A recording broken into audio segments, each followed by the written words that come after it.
Hello everyone, today we're learning about warm and cool colors as well as analogous, and we'll also be talking about Georgia O'Keeffe. This is Georgia O'Keeffe. Georgia O'Keeffe was an American artist. She is known for her paintings of enlarged flowers, New York landscapes, and New Mexico landscapes.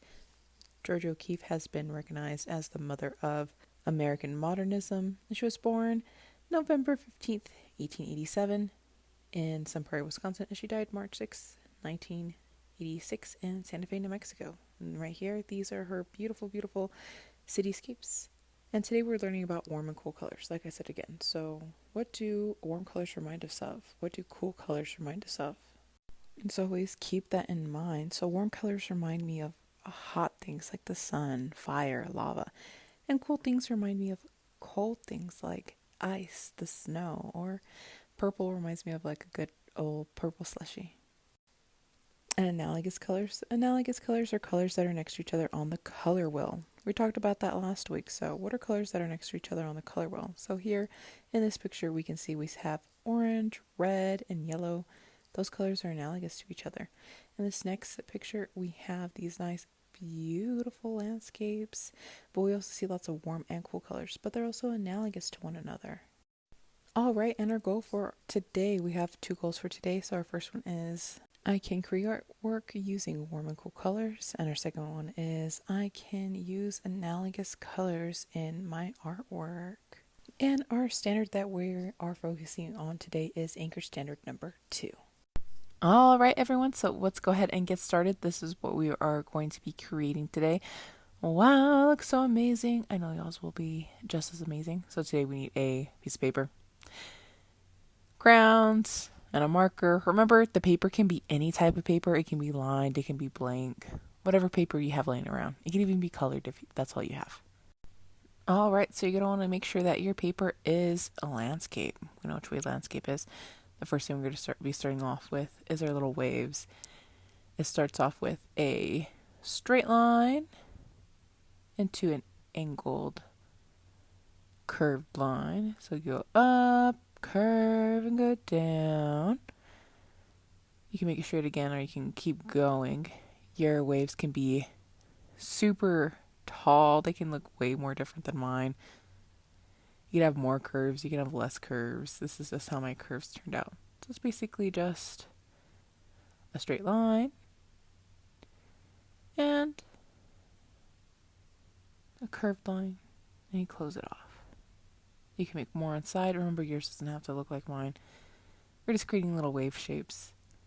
This is how I'm doing mine, of course, but yours can look any way. And then all we're going to be adding is just some detail lines. You can see that I'm just adding them in. I'm just creating all of my shapes, like I said before. So go ahead and just take your time when you are doing these. Of course, you can pause these at any moment. Add as many lines as you like, as many waves as you like, at how high you want it. That is all up to you. So you can see, I'll just keep adding in my details. They can be really tall, they can be really short. It's really up to you. And then after we are all done adding in all of our details, I'm adding tons of little details. What we're going to be doing next is adding a horizon line. So once again, the horizon line, so that's just that straight horizontal line. There we go. Just a nice straight line. It doesn't go through the waves. I'm showing you that your waves could be taller, it could be shorter, but I just need the horizon line right there so that I can add in my little buildings. And my buildings are just rectangles. You can see them. You can have as many as you like. They could be short, they could be super tall, they could be close together, they could be far apart. These are just mine.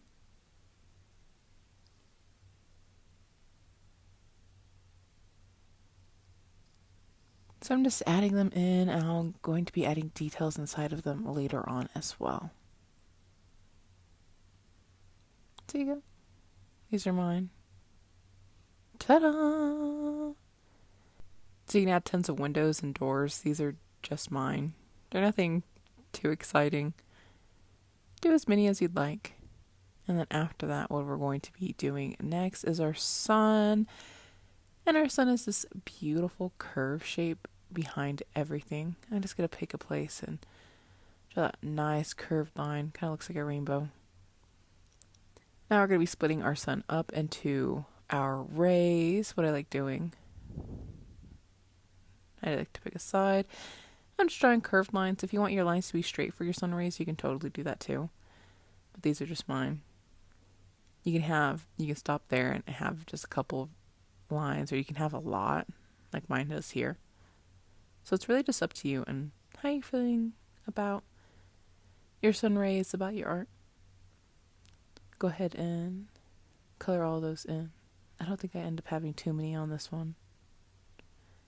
Having a lot can be kind of crazy because it's a lot to color, but you pretty much just want to make sure that they go all the way off your page like mine. We don't want to stop in the middle of the page. We really just want them to be from that base of the sun all the way off to our page. And for our colors, you're going to be needing our warm and cool colors like we discussed. So we're using red, yellow, orange, and purple, blue, green. And you guys can also use any purples, blues, and greens, and any warm and cool colors. So those are some of my tertiary colors with that as well. So you're not limited to just your secondaries and primaries. You can also use the tertiary colors too, any warm and cool colors. So after that, of course, our ocean is going to be our cool colors, like I have here, lots of blues, greens, and purples. You can even layer colors right here. I layered blue on top of my green because I thought it looked a little too much like grass, so I'm trying to make it a little more oceany. And here I am coloring in my sun with all my oranges, yellows, and reds, all my warm colors. And for our city, we can use a mixture of our warm and cool colors. Think about whether if they are analogous or not.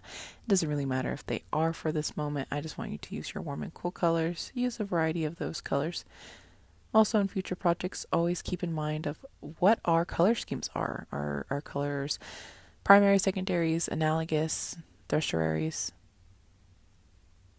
And also, remember, please sign our names. These are our artworks.